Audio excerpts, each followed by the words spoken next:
एक समय की बात है, एक छोटे से गांव में रहने वाला लड़का राज को एक सुंदर सी लड़की की आदेश पर शहर में पढ़ाई करने के लिए भेज दिया गया। उसके जाने के बाद उसने कपड़ा साइल का काम धंधा करना शुरू कर दिया। एक दिन राज शहर के सबसे बड़े साइल स्टोर पर कपड़ों का खरीदारी करने गया। वहां पहुंचकर उसकी नज़र एक दुकान में बेईमानी से छिपी लड़की पर पड़ी। उसकी नादान आदतों के कारण राज वहां भयानक खराब हो गया। वह अपनी ईमानदारी और अच्छाई की रक्षा करना चाहता था। नीतिवादी युवा राज ने अपनी मां के बताए तरीके पर चलकर बिना ज्यादा सोचे समय क्यों खराब नहीं करते हुए दुकानदार को एक चांदी का सिक्का छोड़ दिया और वहां से कपड़ा खरीद लिया।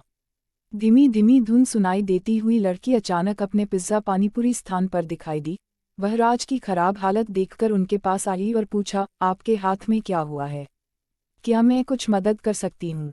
राज ने यह बात सुनकर हौसला बढ़ाया और उसने सबसे पहले दुकानदार को धन्यवाद दिया जिसने उसे यह सिक्का दिया, और उसने उस लड़की द्वारा पूछे गए प्रश्नों का उत्तर दिया।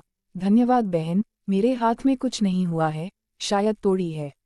लड़की ने राज को बताया कि वह उसे बचपन से ही उम्मीद कर रही है। उसने आगे कहा कि उसे एक बहुत अच्छा और भोला लड़का चाहिए जो उसे सब प्यार करे और उसकी ख्वाहिशों को सीधा रास्ता दिखाए।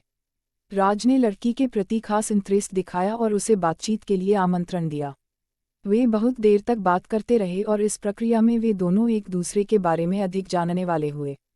धीरे धीरे उनके बीच की रिश्ता बे कहानी एक लड़की और एक लड़के के बारे में है जो बचपन के सबसे अच्छे दोस्त थे।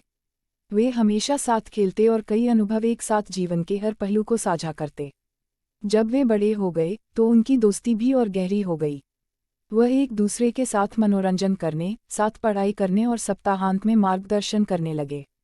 एक दिन लड़के ने अपनी दोस्ती के कुछ अलग महसूस किया। वह हमेशा लड़की की तरफ देखने और उसके साथ हंसने खेलने के लिए तत्पर रहने लगा। इन भावनाओं को देखते हुए लड़की ने दोस्ती के बारे में भी कुछ अलग महसूस किया। वह अन्याय महसूस करती थी क्योंकि उसे लड़के के प्रति कुछ विचार होते हुए उसके साथ भोला बनाया गया था। समय बीतते हुए लड़के ने धीरे धीरे लड़की को अपने अलग होने के ख्याल के बारे में समझाया।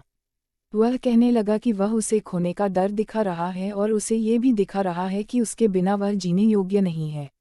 सुनकर लड़की बहुत खुश हुई और समझ गई कि उसे भी लड़के के प्रति उसी तरह की भावनाएं हो रही हैं। इसके बाद लड़के और लड़की ने अपने भावों को सामने लाकर एक दूसरे को बताया और उसे अपने असली प्यार का आदान प्रदान करने के लिए राजी कर दिया।